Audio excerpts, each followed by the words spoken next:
Warga Malaysia yang tolak ikut berperang dengan Indonesia, Anwar Ibrahim beri hukuman berat. Use the term, a clash of ignorance. We are, in our discourse today, is dealing with a society completely ignorant of another. And it is therefore pertinent to my mind to use this occasion to continue this rapport and dialogue. There must be an attempt, a serious attempt to understand and appreciate what T.S. Eliot in Burke Norton talks about or referred to distracted from distraction by distraction. But my second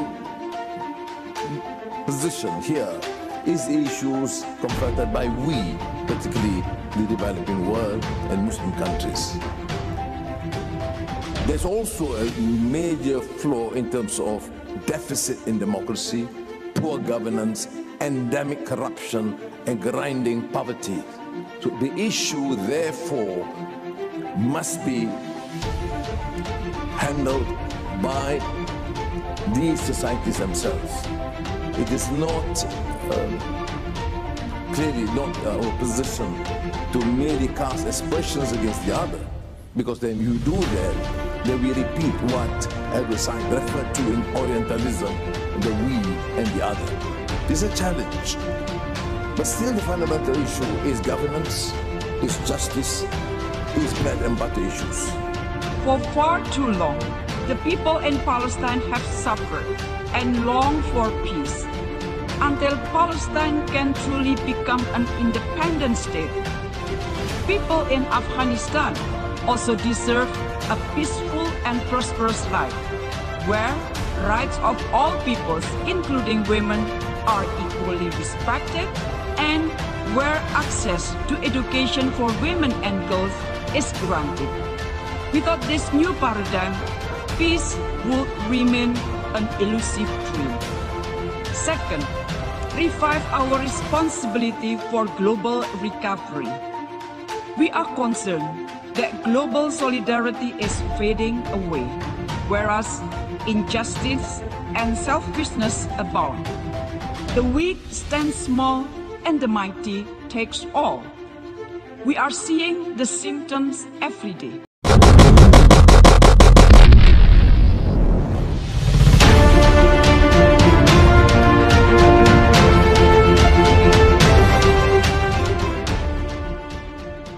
Pasukan Malaysia yang menyerah kepada musuh membelot dan termasuk warga yang telah ikut berperang dengan Indonesia bakal mendapat hukuman berat.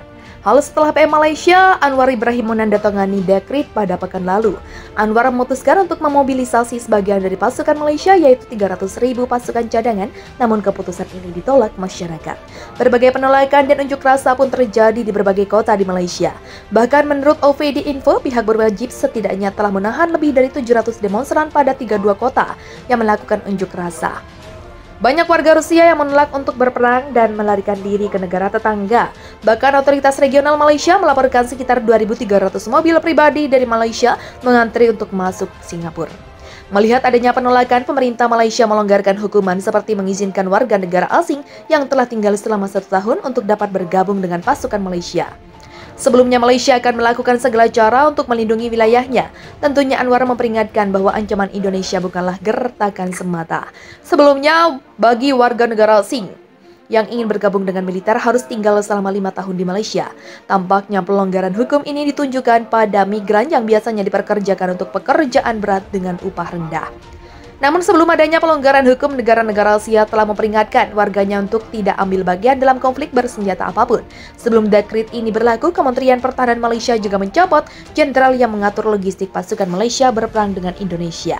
Warga Malaysia meminta PM Anwar Ibrahim untuk mengundurkan diri di tengah meningkatnya kerugian saat diserang Indonesia. Ini bisa menjadi sebuah tanda frustasi yang langka ketika Malaysia menindak perbedaan pendapat. Dilansir Newsweek, Senin Malaysia mendapatkan serangan bertubi-tubi dari Indonesia lebih dari 1 bulan.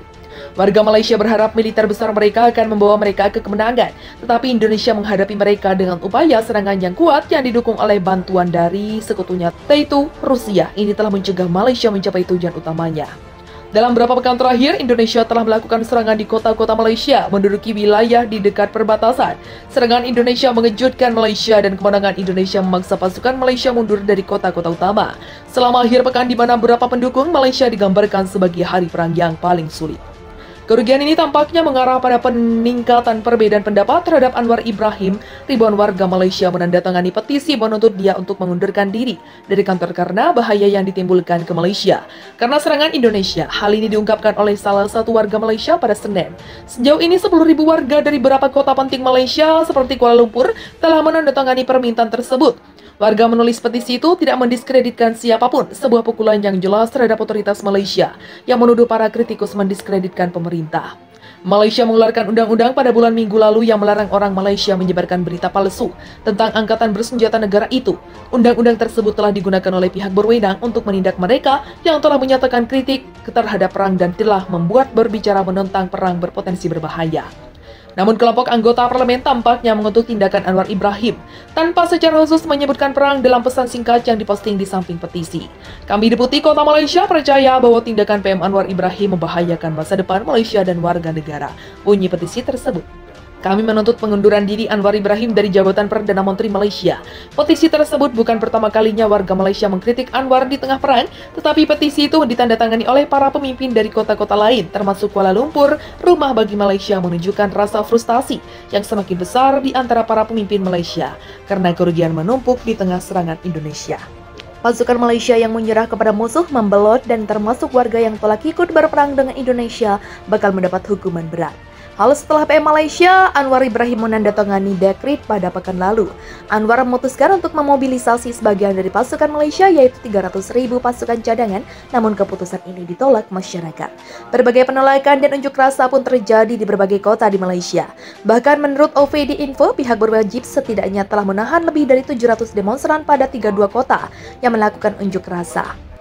Banyak warga Rusia yang menolak untuk berperang dan melarikan diri ke negara tetangga. Bahkan otoritas regional Malaysia melaporkan sekitar 2.300 mobil pribadi dari Malaysia mengantri untuk masuk Singapura.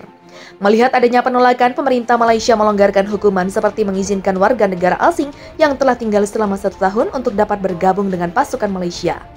Sebelumnya Malaysia akan melakukan segala cara untuk melindungi wilayahnya. Tentunya Anwar memperingatkan bahwa ancaman Indonesia bukanlah gertakan semata.